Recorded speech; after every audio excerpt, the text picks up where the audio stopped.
اعوذ باللہ من الشیطان الرجیم بسم اللہ الرحمن الرحیم رب اشرح لی صدری ویسر لی امری واحلل عقدۃ من لسانی یفقہوا قولی۔ السلام علیکم ورحمۃ اللہ وبرکاتہ۔ آج ہم لوگ سورۃ التوبہ اسٹارٹ کرنے جا رہے ہیں۔ بسم اللہ الرحمن الرحیم۔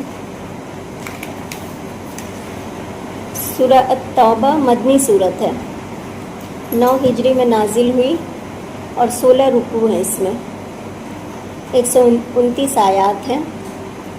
قرآن پاک کی 7 بڑی صورتوں میں سے ایک ہے یہ، جن کو 7 طوال بھی کہا جاتا ہے۔ طوال یعنی طویل سے، طویل کی جمع ہے طوال۔ زمانہ نزول کے اعتبار سے آخری دور کے صورتوں میں سے ہے، 9 ہجری کے بھی آخر میں بالکل۔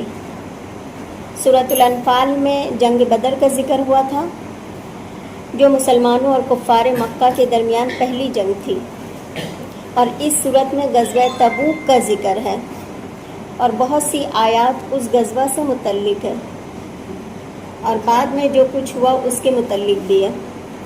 تو یہ جو غزوہ تبوک ہے، جو کہ مسلمانوں کی اہل روم سے جنگ ہے، یعنی آخری وقت میں کیا ہوا تھا، مسلمانوں کا غلبہ جو ہے کافی زیادہ ہو رہا تھا، اسلام کا غلبہ ہو رہا تھا، تو روم چپ سے دیکھ رہا تھا۔ روم نے سوچا کہ اسلامی غلبہ کو روکنے کے لیے وہ اندر اندر اپنی تیاری کر رہا تھا۔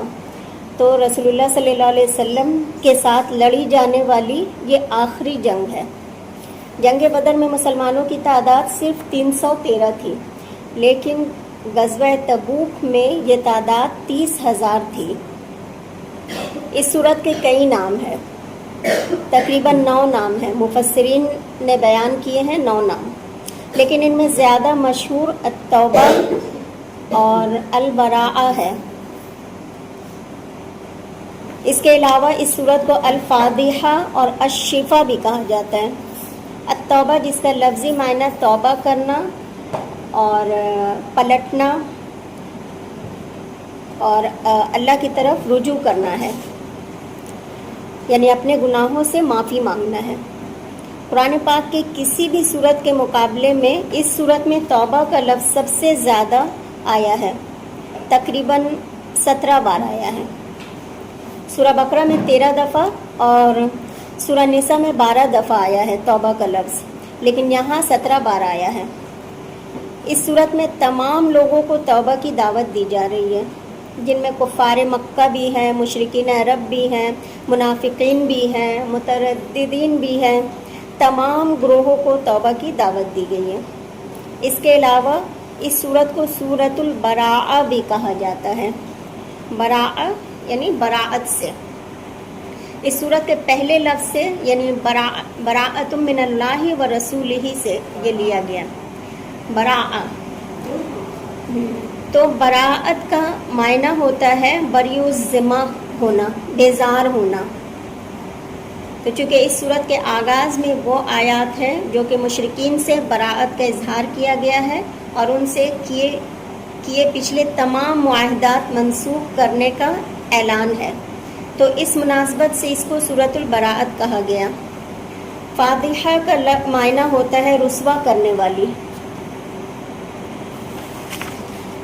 چونکہ اس میں منافقین کی تقریباً 55 ایسی باتوں کا ذکر ہے جن کے ذریعہ ان کے سارے حالات کو کھول کر رکھ دیا گیا، تو اس بنا پر اس کو الفاضحہ، الفاضحہ جو ہے یہ ذات کے ساتھ،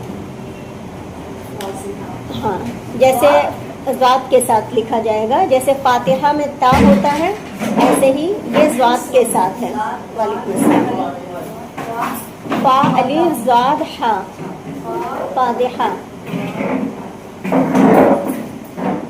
جیسے ہم لوگ اردو میں بھی بولتے ہیں نا فضیحت، فضیحت استعمال ہوتا ہے، یعنی رسوائی کے معنی میں ہم کہتے ہیں نا کہ اس کی فضیحت ہو گئی، یعنی اس کی رسوائی ہو گئی۔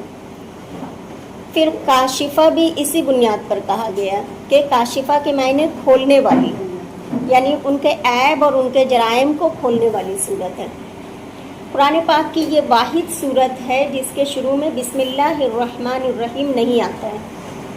اس کی بہت سی وجوہات جو ہے بتائی گئی ہے، مفسرین اکرام نے بتائی ہے، لیکن جب حضرت عثمان غنی رضی اللہ عنہ سے یہ پوچھا گیا تو انہوں نے ایک ہی بات کہی کہ میں نے نبی صلی اللہ علیہ وسلم کو اس سے پہلے بسم اللہ پڑھتے ہوئے نہیں سنا، یعنی آپ صلی اللہ علیہ وسلم نے بسم اللہ نہیں لکھوائی، تو اس صورت کے شروع میں بسم اللہ نہیں لکھی جاتی۔ اور اس میں کیا حکمت ہے کہ بسم اللہ نہیں لکھی جاتی؟ جیسے کہ سورت کا آغاز ہم دیکھ رہے ہیں کہ براءۃ من اللہ و رسولہ، یعنی براءت اور بیزاری کا اظہار ہے، تو بسم اللہ میں اللہ کی رحمت کا دو بار ذکر ہے، تو براءت اور رحمت پھر دو مختلف چیزیں ہیں ہو جاتی ہیں۔ تو اس صورت کو سمجھنے کے لیے کچھ تاریخی پس منظر بھی وقتاً فوقتاً ہمیں آیات کی مناسبت سے دیکھنی ہوگی، اور ان میں مشرکین عرب کے ساتھ کیے ہوئے معاہدات کی منسوخی کا اعلان ہے، جیسا کہ آپ جانتی ہیں کہ نبی صلی اللہ علیہ وسلم 6 ہجری کو اللہ تعالیٰ کے حکم سے تقریباً 1400 مسلمانوں کو لے کر عمرہ کرنے کے لیے گئے تھے، یعنی لیکن پھر کیا ہوا تھا، اہل مکہ نے مسلمانوں کو مکہ میں داخل ہونے سے روک دیا تھا۔ اس موقع پر ایک معاہدہ طے پایا تھا اہل مکہ اور مسلمانوں کے درمیان، جس معاہدے کے تحت یہ طے پایا تھا کہ اگلے 10 سال تک کوئی جنگ نہیں ہوگی، یعنی کفار سے اور مسلمانوں سے کوئی جنگ نہیں ہوگی۔ تو اس معاہدے کا نام کیا تھا؟ صلح حدیبیہ۔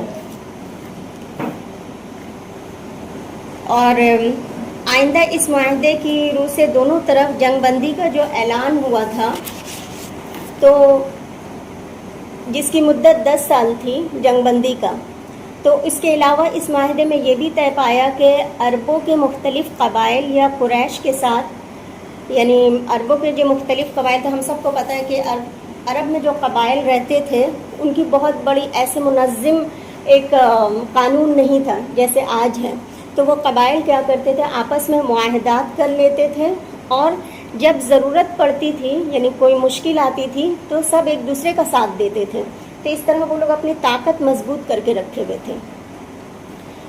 تو عربوں کی مختلف قبائل یا قریش کے ساتھ جو ہے حلیف بندی کا معاملہ ہوا، یعنی کہ مسلمانوں کے ساتھ ان کے حلیف کچھ قبائل ہوئے اور عربوں کے ساتھ ان کے حلیف کچھ قبائل ہوئے۔ مسلمانوں کے ساتھ جو ایک قبیلہ تھا، اس کا نام تھا بنو خزاعہ، وہ مسلمانوں کا حلیف ہو گیا، اور بنو بکر جو تھا وہ قریش کا حلیف ہو گیا۔ ان دونوں قبائل کی، یہ جو بنو خزاعہ ہے اور بنو بکر ہے، یہ دونوں کی آپس میں نہیں بنتی تھی، ہمیشہ جنگ و جدل ہوتا تھا ان میں، تو دونوں قبائل کی آپس میں بنتی نہیں تھی۔ اب طے یہ پایا تھا کہ 10 سال تک کوئی کسی پر جنگ نہیں کرے گا، جنگ کا آغاز کوئی بھی نہیں کرے گا، لیکن ہوا یہ کہ 2 سال کے اندر ہی اس معاہدے کی خلاف ورزی کر دی گئی۔ یہ جنگ کب طے پایا؟ سن 6 ہجری میں، ٹھیک ہے، لیکن 2 سال کے اندر، یعنی کب یہ خلاف ورزی ہوئی ہوگی؟ 8 ہجری سے پہلے، یعنی 16-17 مہینے بعد صلح حدیبیہ کے۔ اور وہ خلاف ورزی کیا تھی کہ بنو بکر نے بنو خزاعہ پر حملہ کر دیا۔ خزاعہ کون تھے؟ مسلمانوں کے حلیف تھے، اور ان کے ساتھ اس قدر زیادتی کی کہ انہیں حرم میں بھی نہیں چھوڑا گیا، یعنی بہت مارا، حتیٰ کہ ان کے 40 لوگ بچ بچا کر نبی صلی اللہ علیہ وسلم کے پاس مدینہ پہنچے۔ اب چونکہ قریش کی طرف سے یہ صریحاً خلاف ورزی تھی، تو آپ صلی اللہ علیہ وسلم بھی اندر اندر جو ہے جنگ کی تیاری کرنے لگے۔ تو اس کے بعد کیونکہ جنگ کے علاوہ کوئی اور راستہ نہیں تھا کہ ان مظلوموں کا ساتھ پھر کیسے دیا جاتا، جو کہ بنو خزاعہ کا بہت نقصان ہوا تھا۔ بہرحال آپ صلی اللہ علیہ وسلم نے خاموشی سے تیاری کی، اور 8 ہجری رمضان المبارک میں خاموشی سے مکہ پر قبضہ کر لیا، جس کو ہم فتح مکہ کے نام سے جانتے ہیں۔ ویسے تو معاہدہ تھا، لیکن معاہدہ کفار مکہ کی طرف سے توڑ دیا گیا، لہٰذا اس کے نتیجے میں ان پر حملہ کیا گیا۔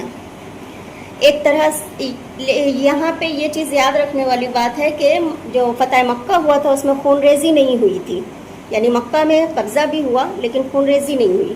اب ہوا یہ کہ مکہ فتح ہونے کے بعد ہر طرح کی آزادی ہو گئی مسلمانوں کو، حج اور عمرہ وغیرہ آسانی سے مسلمان کر سکتے تھے۔ لیکن ہم جانتے ہیں کہ مکہ کی فتح کے بعد مسلمان حنین کی طرف روانہ ہوئے تھے، مکہ سے آگے طائف کی طرف گئے تھے، اور ان علاقوں کو فتح کرنے کے بعد جب تک مدینہ پہنچے تو حج کا موقع گزر چکا تھا۔ بہرحال اس سال یعنی 8 ہجری میں مسلمانوں اور مشرکین نے مشترکہ طور پر حج کیا۔ صرف 8 ہجری تک مسلمان اور مشرکین ایک ساتھ انہوں نے حج کیا۔ 9 ہجری میں نبی صلی اللہ علیہ وسلم نے حضرت ابوبکر رضی اللہ عنہ کو امیر حج مقرر کر کے روانہ کیا اور ان کو کچھ ہدایات دی، لیکن ان کے جانے کے بعد حضرت ابوبکر کے جانے کے بعد سورۃ توبہ نازل ہوئی، جس کے شروع میں یہ کہا گیا کہ اب آئندہ مشرکین کے ساتھ ہر طرح کے معاہدات جو ہے ختم کر دیے جائیں گے اور ان کو اب مزید مہلت نہیں دی جائے گی۔ لہٰذا چونکہ آیات بہت اہم تھی، نبی صلی اللہ علیہ وسلم نے حضرت علی رضی اللہ عنہ کو ان آیات کو دے کر بھیجا اور ان سے کہا کہ وہ حج کے اجتماع کے موقع پر یہ آیات سنا دے۔ چنانچہ کہا جاتا ہے کہ 10 ذی الحج کو جو یوم النحر ہوتا ہے، جس دن سب سے زیادہ مناسک ادا کیے جاتے ہیں، ہم سب کو پتہ ہے کہ 10 ذی الحج کو جتنے مناسک ہوتے ہیں اس سے زیادہ اور کسی دن نہیں ہوتے، یعنی کہ جس دن حجامت بھی کرتے ہیں لوگ، قربانی بھی کرتے ہیں، رمی جمار بھی کرتے ہیں، تو اس دن وہ تمام لوگوں کے درمیان ان آیات کو سناتے ہیں۔ جیسے کہ ہمیں پتہ ہے کہ عربوں میں حج کا موقع ایسا موقع ہوتا تھا جب پوری دنیا سے، یعنی کہ تمام عرب سے لوگ جو ہے وہاں جمع ہوتے تھے، جس میں ہر طرف کے قبائل ہوتے، ان کے نمائندے مکہ میں پہلے سے ہوتے تھے، اور جو بات وہاں کہی جاتی تھی وہ سب تک پہنچ جاتی تھی۔ تو گویا حج کے موقع پر اعلان برات کرنا ایک طرح سے عام منادی کرا دی گئی، یہ عام نوٹس تھا سب کے لیے، اور جو معاہدہ صلح حدیبیہ کے موقع پر ہوا اور جو اس کے علاوہ بھی امن کے معاہدات ہوئے وہ سب اب منسوخ کیے جا رہے تھے، یعنی جتنے بھی مشرکین سے معاہدات ہو رکھے تھے سب کو اس سورۃ توبہ میں منسوخ کیا جا رہا ہے۔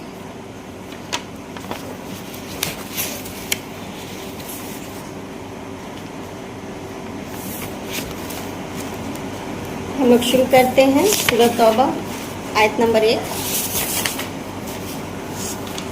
براءۃ من اللہ ورسولہ الی الذین عاہدتم من المشرکین، اے اہل اسلام، اب اللہ اور اس کے رسول کی طرف سے مشرکوں سے جن سے تم نے عہد کر رکھا تھا بیزاری اور جنگ کی تیاری ہے۔ براءۃ من اللہ ورسولہ، براءت سے پہلے یہاں پہ حاضی جو ہے وہ محذوف ہے، یعنی مبتدا، تو کلام کیسے تھا؟ حاضی براءۃ من اللہ ورسولہ، تو یہ براءت ہے، یعنی بارا حمزہ ہے۔ البرء کا مطلب ہوتا ہے کسی مکروہ کام سے نجات پانا، بیزار ہونا، قطع تعلقی کرنا، تو براءۃ من اللہ ورسولہ یہ اعلان بیزاری ہے، قطع تعلقی کا اعلان ہے اللہ کی طرف سے، اللہ کی طرف یا ان لوگوں کے ساتھ عہد تم معاہدے کیے تم نے، یعنی اللہ رسول کی طرف سے بیزاری ہے، کس کے لیے؟ الی الذین، ان لوگوں کی طرف یا ان لوگوں کے ساتھ عہد تم معاہدے کیے تم نے، تم سے مراد یہاں کون ہے؟ مسلمان ہیں اور آپ صلی اللہ علیہ وسلم ہیں۔ اعلان برات اللہ اور رسول کی طرف، لیکن معاہدوں کی منسوخی جنہوں نے کیے، یعنی نبی صلی اللہ علیہ وسلم اور مسلمانوں نے جو معاہدے کیے تھے، معاہدہ کس کو کہتے ہیں؟ دو طرفہ عہد کو، یعنی یہ باب مفاعلہ سے ہے، دو طرفہ عہد، جن مشرکین سے تم نے معاہدہ کیے تھے یعنی مسلمانوں نے، اب ان معاہدہ کو ختم کیا جا رہا ہے۔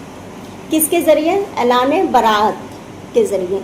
اعلان برات کے بارے میں زید بن یوسف کہتے ہیں کہ ہم نے حضرت علی سے پوچھا کہ حج میں تمہیں کیا پیغام دے کر بھیجا گیا تھا، کیونکہ آپ صلی اللہ علیہ وسلم نے فرمایا تھا کہ یہ بہت اہم اعلان ہے جو میرے خاندان کا کوئی فرد سب کے سامنے کرے گا، یہ بھی کہا جا سکتا تھا، یہ بھی کیا جا سکتا تھا کہ رسول اللہ صلی اللہ علیہ وسلم بعد میں کسی کے ہاتھ سے بھیج دیتے قرآن کی وہ آیتیں سورہ توبہ کی، اور حضرت ابو بکر کو کہتے کہ آپ سنا دیجئے، لیکن ایسا نہیں کیا آپ نے کیا کیا کہ حضرت علی کو پیچھے سے بھیج دیا، یعنی یہ آیت سنانے کے لیے حضرت علی کا انتخاب کیا اور انہوں نے جا کے اعلان کیا۔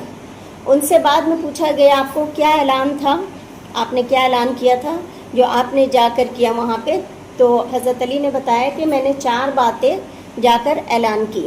نمبر 1، پہلی بات کہ کوئی شخص ننگا ہو کر بیت اللہ کا طواف نہیں کرے گا آئندہ، جیسا کہ پیچھے سورۃ الانفال میں ہم لوگ پڑھ چکے ہیں کہ ان کی جو نماز تھی وہ خانہ کعبہ کے پاس کیا تھی؟ سیٹیاں بجانا اور تالیاں پیٹنا، اور اس کے علاوہ جو خرافات ان کی عبادات میں شامل تھی وہ کیا تھی کہ بغیر لباس کے طواف کرتے، بعض قبائل کی عورتیں بھی اور مرد بھی بے لباس طواف کرتے، اور ریزن کیا دیتے تھے کہ چونکہ یہ کپڑے جو ہم نے پہنے ہیں اس میں ہم گناہ کرتے ہیں، لہٰذا ہم اللہ کے گھر کے سامنے یہ گناہ کیے ہوئے کپڑے نہیں پہن سکتے، لہٰذا وہ کپڑے اتار کر طواف کرتے۔ تو اور ویسے بھی یہ ایک شیطانی چال تھی جس کی کوئی حقیقت نہیں تھی، تو اس چیز سے منع کیا گیا۔ دوسری بات یہ تھی کہ جس کافر کے ساتھ نبی صلی اللہ علیہ وسلم کا معاہدہ صلح ہے وہ مقررہ مدت تک بحال رہے گا، یعنی جب تک معاہدہ ہے وہ تب تک رہے گا، یعنی جن سے پہلے صلح کا معاہدہ کیا اور انہوں نے اس معاہدے کو نہیں توڑا وہ معاہدہ برقرار رہے گا۔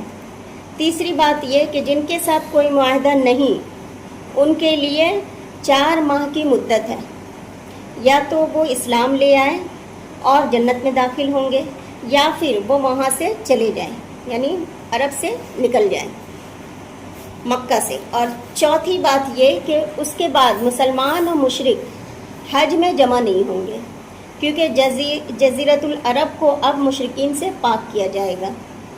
تو کیا 4 باتیں تھیں؟ نمبر 1، کوئی ننگے طواف نہیں کرے گا، جن لوگوں نے معاہدے نہیں توڑے ان کے ساتھ مدت پوری کی جائے گی، جن کے ساتھ کوئی معاہدہ نہیں ہے یا ان کی طرف سے معاہدے کی خلاف ورزی ہو گئی ہے تو ان لوگوں کو اب 4 ماہ کی مہلت ہے۔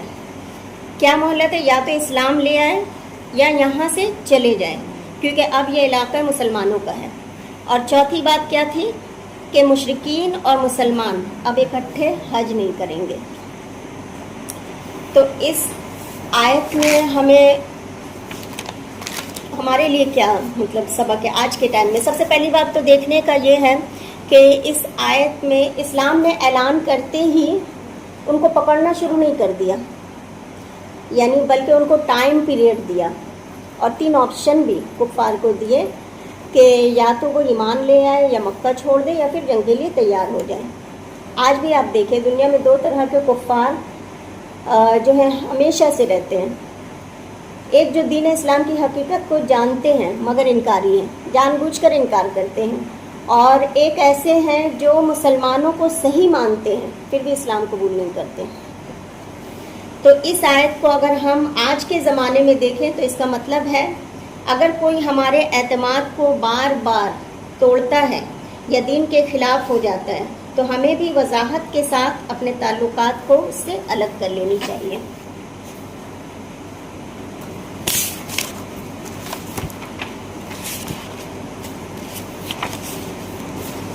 آیت نمبر 2،